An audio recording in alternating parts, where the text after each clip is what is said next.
Entrano in servizio altri 42 nuovi agenti del Corpo Forestale della Regione Siciliana. Le nuove guardie forestali sono state reclutate fra i dipendenti della Regione precedentemente impiegati in altri settori. Hanno prestato giuramento nella sede dell'assessorato al territorio e all'ambiente alla presenza del presidente della Regione Musumeci e dell'assessore Cordaro, del dirigente generale Giovanni Salerno, dopo aver superato le prove di idoneità fisica, avere svolto 3 mesi di formazione e 10 giorni di affiancamento.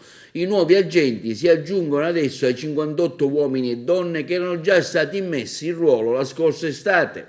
Si avvia così una seconda fase, ha sottolineato il presidente Musumeci, del percorso che abbiamo intrapreso sin dall'inizio della legislatura, con un chiaro proposito: rinvigorire e fare rifiorire il corpo forestale regionale, che era stato condannato a esaurirsi, e creare così i presupposti per fargli riconquistare il protagonismo che ha avuto nel passato.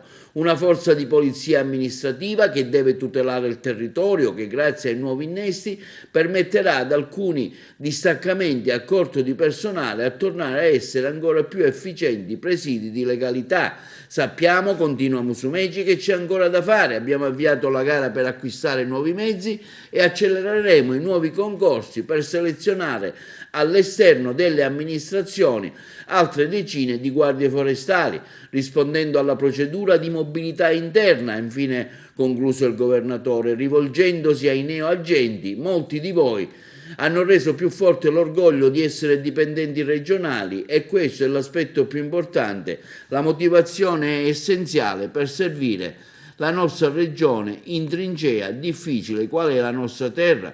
3 nuovi agenti sono stati selezionati attraverso un bando di mobilità dell'amministrazione regionale per reclutare al suo interno 100 unità su una pianta organica che ne prevede complessivamente 800. 376 erano stati i dipendenti della regione ad aver risposto all'interpello, 191 quelli ammessi alla selezione.